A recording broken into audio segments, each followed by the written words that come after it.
on. Get there right now.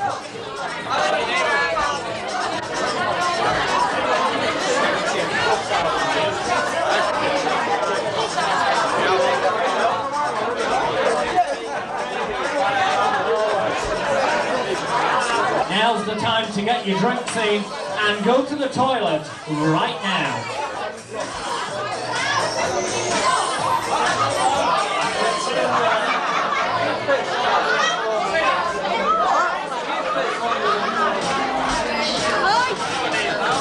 In the past few years. Now sound like you're alive. Has anyone in here been to Spain in the past few years? In that case, you may just recognise the next tune. I want to see you all joining in with this. This is my way of finding out before we start which of you are up for a laugh, which of you have got a good sense of humour, and which of you may be the stars this evening. It doesn't mean that you have to volunteer, it just means that it gives me an idea what you're all about. If you've been to Spain, you know it's the old Yogi Bear tune.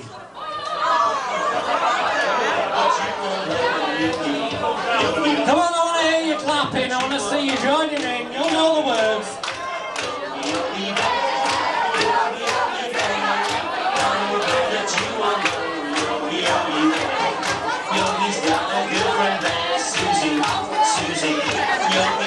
Come on, I want you all clapping.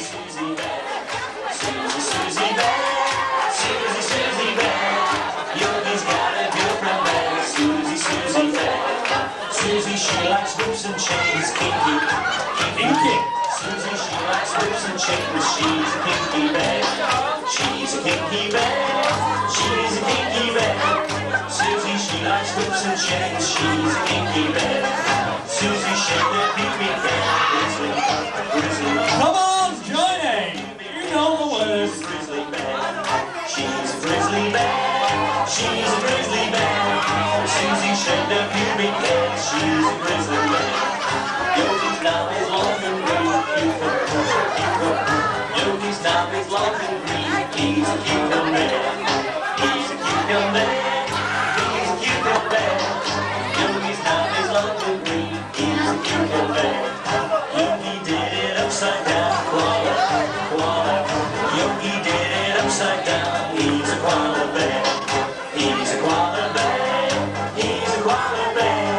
Yogi did it upside down, he's a koala bear. Susie put it in her mouth, gobbling, gobbling. Susie put it in her mouth, she's a gobbling bear, she's a gobbling bear. Why was it all the women with the funny faces then? Susie put it in her mouth, she's a goblin bear. Yogi's got a cheesy knob, carrot, carrot. Yogi's got a cheesy knob. Come on, we want to see you clapping. He's a carrot. It's audience participation time.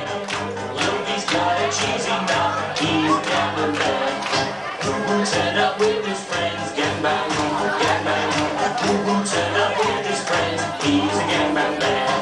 He's a gangbang bear, he's a gangbang bear. Who turned up with his friends, he's a gangbang bear. Who's the bear right over there, big tits, long leg. Who's the bear right over there, big tits and long hair. It must be Danny Bear, it must be Danny Bear. She's got big tits and long hair, it must be Danny Bear.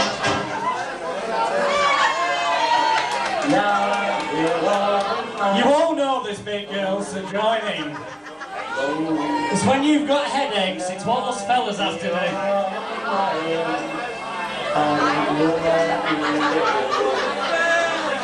What can I do all on my own? Lonely, I'm lonely. What can I do all on my own? I'm a wanker bear. I'm a wanker bear. Come on, let's hear you all clapping.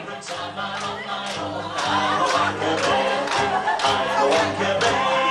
I'm a wanker bear. Every time I'm on my own, I'm a wanker bear. Ladies and gentlemen, please put your hands together and welcome live on stage, smarter than the average bear, it's Jonathan Royle. Good evening! that. We'll try that again. Good evening!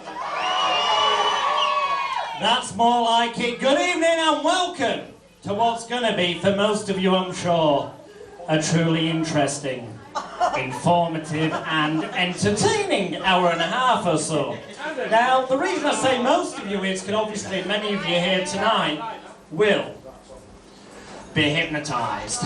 Indeed. And for those of you who are hypnotised, it will be very relaxing, enjoyable, a somewhat slightly unusual experience. What was that, love? I always like the voice of a lark, a pillark. You're right, love, you've dropped something. There's something, no, you've dropped something. Oh, fuck it, don't matter if you bleed to death. Fuck off. Oh, we found the level, have we? Wonderful. Please don't take offence, take a doer, take a game, but please don't take offence. Seriously, love, this evening in a few moments' time, and only when I say, I shall be asking for volunteers to fill up these 7 chairs.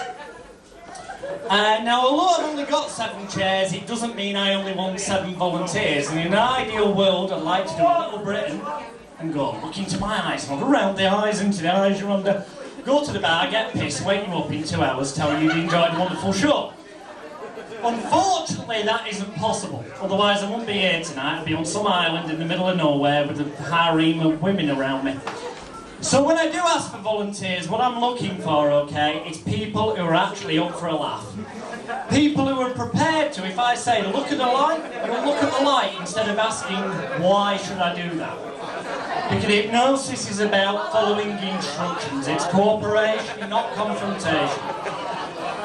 There's 3 types of people I cannot hypnotise. The first type of people are drunks. Have we got any drunks or pissheads in? Start the car. The second group of people I will not hypnotise tonight are idiots. Have we got any idiots in? Shit. Is this an audience for a judge and jury? And the third type of people are drunk idiots. Have we got any drunk idiots in? Have I got any volunteers left? I don't know. Seriously, well, there is actually one final type of people, and that's anyone with a serious medical complaint. And by that I mean, no, you're just female. There's only 2 things wrong with you. Everything you fucking say and everything you do. I can't believe a woman's actually clapping at that. Normally women near the front want to get up and hit me. You know, because I can't help it. I've always done strange things in my life. The day I was born was the first strange thing I did. I came out of the woman in the bed next to my mum. Never fucking understood it, I tell you. And at the age of 6, I was left an orphan. Thank you. I was thinking, you all are bastards in here. I'll try that again. At the age of 6, I was left an orphan. I asked you at the age of 6, what did I want with an orphan? Move around, tell people what's funny. No. And at the age of 7, I lost both my parents. What a card game that was. Never played cards since. I haven't. I'm scared of winning the bastards back. And school was worse when I got to school. Bloody hell. Now, you might not think of it now, looking at me in this wonderful lighting, in this theatrical setting, but I was never very lucky with the girls at school. You're not supposed to fucking laugh at that, it's not a joke. But no, but I wasn't. The first girlfriend I had, she was half Swedish and half gypsy. She was up all night massaging my clothes pegs. I was unlucky. Then I met a girl who was half French. No, actually, half English and half French. She only shaved under one armpit.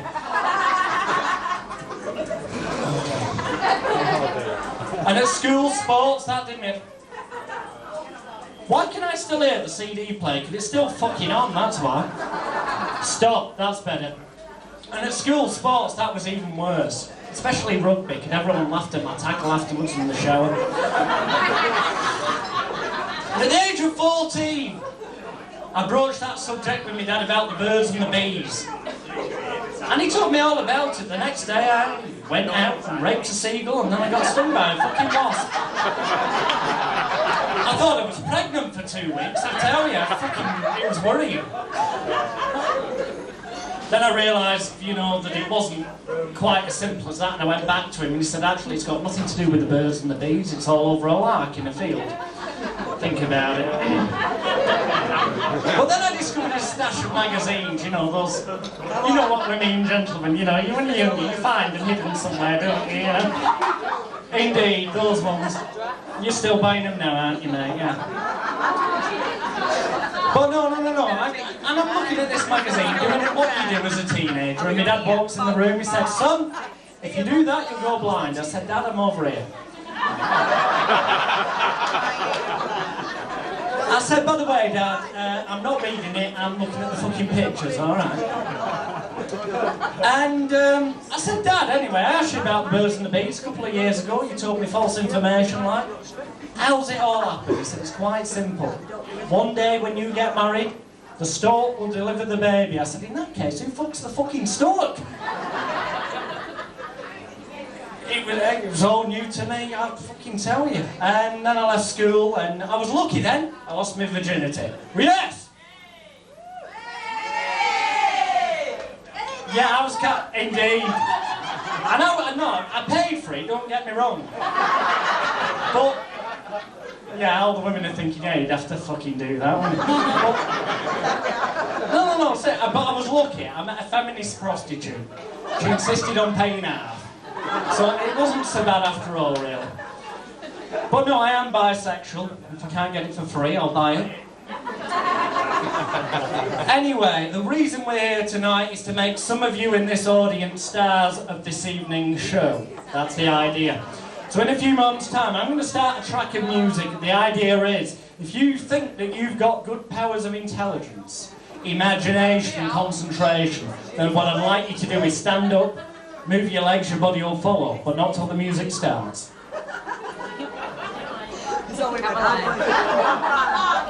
There he goes, on his toes. For a wee, I suppose. But hang on a bit, he might have gone for, well anyway, something else, but we'll get him when he comes out. Is it a fucking sponsored walk?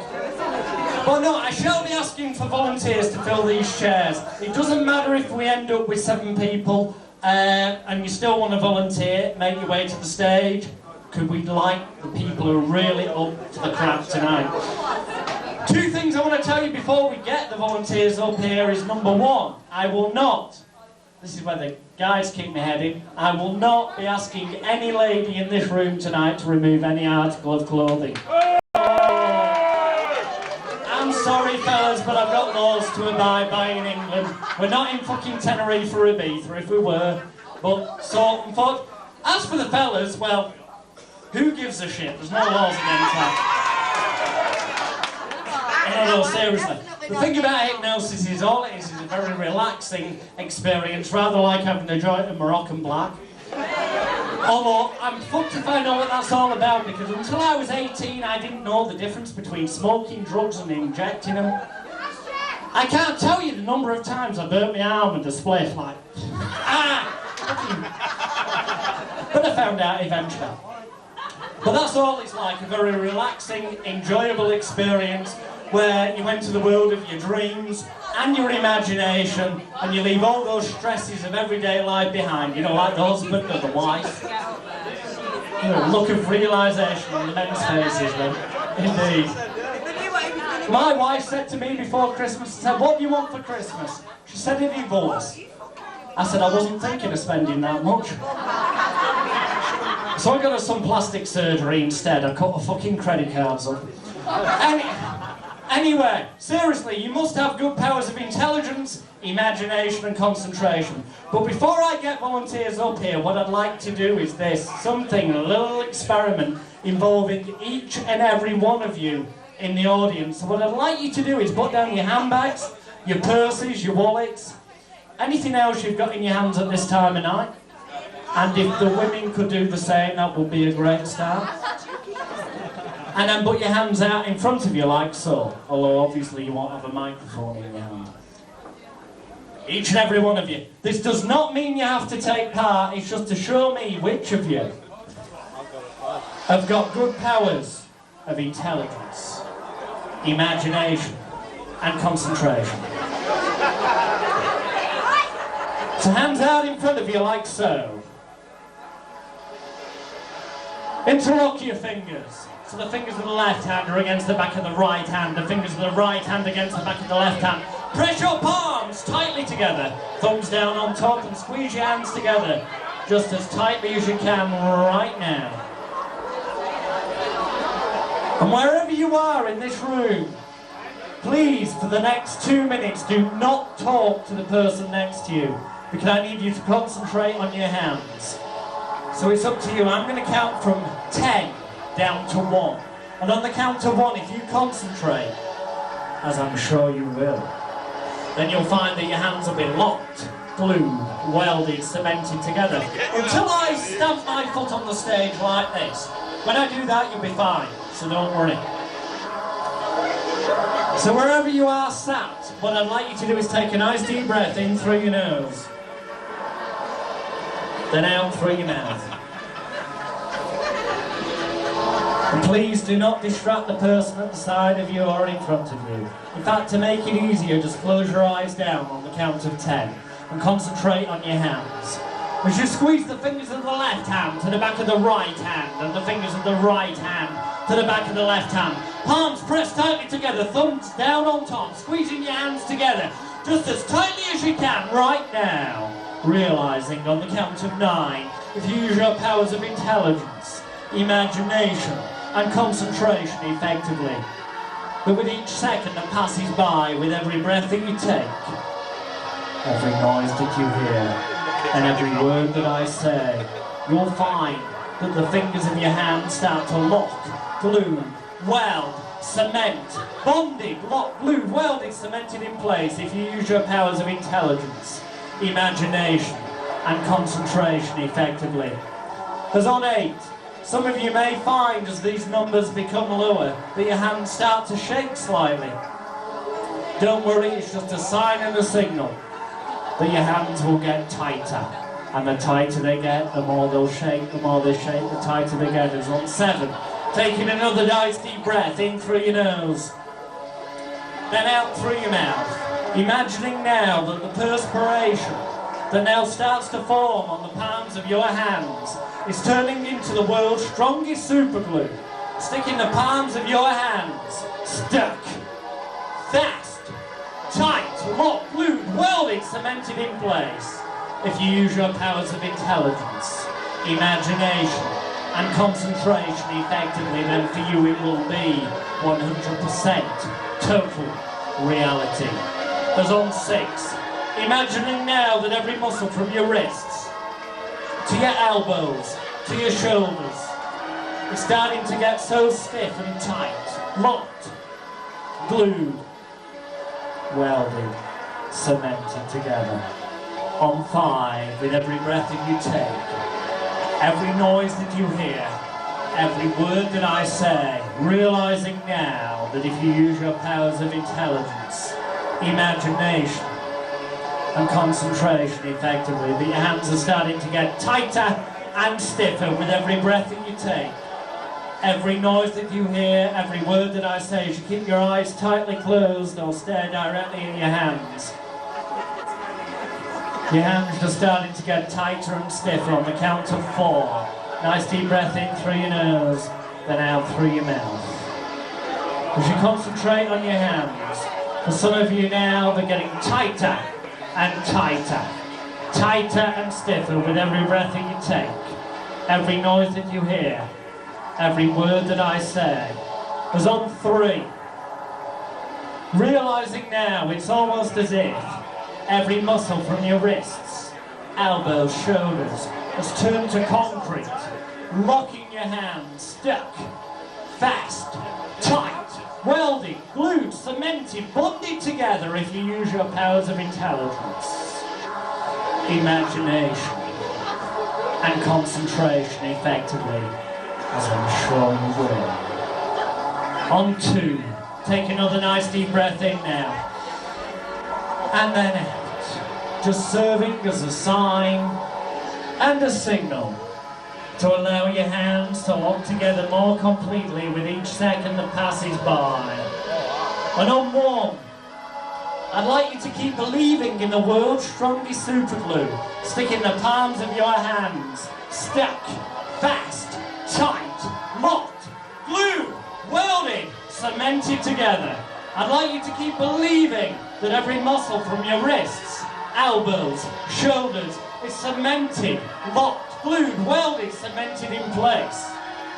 And I'd like you to imagine right now, as you do, that you can just put your hands above your head. Each and every one of you, keep your hands together, those of you that are slightly tight, up above your head like that. Just put your hands above your head like that, that's wonderful. That is absolutely tremendous. And what I'd like each and every one of you to do at this moment, on the count of 3, and only on the count of 3, and look directly at me. Doesn't matter where I stand, that side, this side, look at me. And if you can't see me, just stare this way.